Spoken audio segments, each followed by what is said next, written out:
zotëri kur fole të gjuam.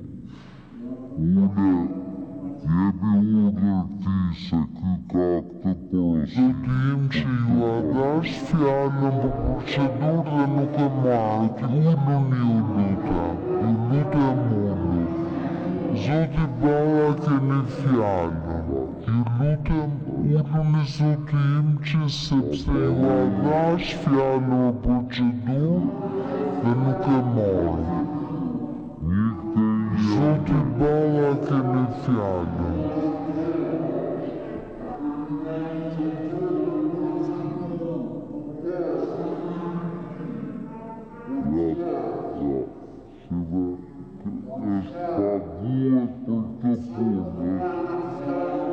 Im që ju dash fjalën për procedurë për para zotit Berisha. Ju lutem uluni tani të marrë zoti Balla, uluni. Për këtë punë paguhet të marrë pastaj. Zotëri, kur ti drejtohesh të krahët këte,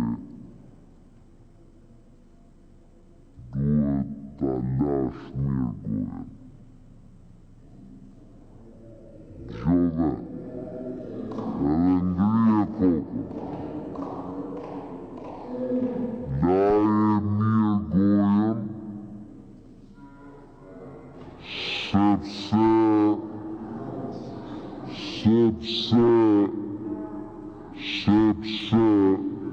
edhe për to që thua, zotrote nxirri ato tashi, timi, pimi, dini, vini.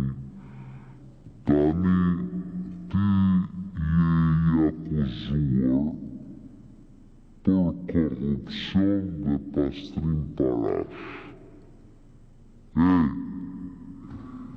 Për korrupsion dhe pastrim parash, ja i aty. Dhe ne s'kemi thënë asgjë më shumë se sa kanë thënë Shtetet e Bashkuara të Amerikës. Shtetet e Bashkuara të Amerikës të kanë shpallur 9 grada për korrupsion, tuaj po apo jo? Drejtësia në Shqipëri të ka marrë të pandehur për korrupsion. Pra, zotrote je akuzuar për korrupsion. Dhe tani, të vish këtu dhe të bësh të ndershme, të flasish në emër të drejtësisë, dhe madje të bësh ti emisari për të sjellë haberet e drejtësisë, ti që 1-2 herë në muaj shkon para drejtësisë dhe i merr me libër shkrim. E para duhet të them që për të pas një seancë plenare normale, vetmja mënyrë për ta realizuar është për të zbatuar rregullore. Tashti po kthej përgjigje parafolsit. Është e njohur publike që unë në 21-shin kam kriju një lëvizje. Unë ishe një vit përpara nënkryetare e Partisë Demokratike dhe vura re se në krye të Partisë Demokratike ishte njëri të cilin ju e kontrolloshit në çdo lëvizje dhe e majmoshit her mas herate e familjen e tij. Nuk të kam taku kur një jetën time, po ke taku Lulzim Bashën në mënyrë të fshehtë. Prandaj merre me vete atë dhe mos ma drejto mua. Dakor? Sigurisht që ka qenë vështirë për mu, por koha më ka lanë të drejtë dhe unë sot jam më krenare se kur të thush të vërtetën kur të tjerë tojnë të kundërtën.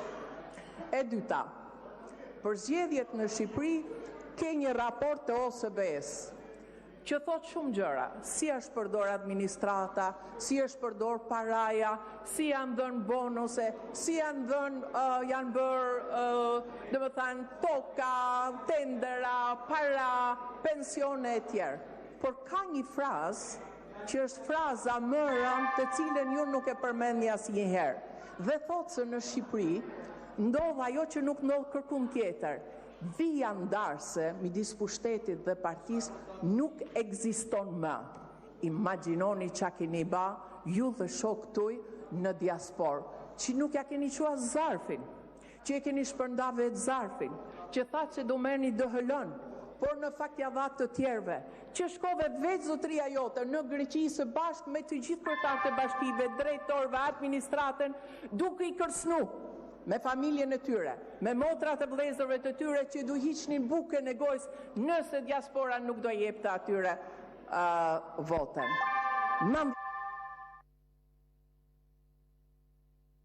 Është fjali e fundit.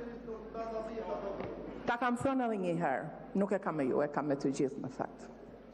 Në Bielorusi zgjedhjet fitohen me 70%. Putini I fiton zgjedhjet me 75%.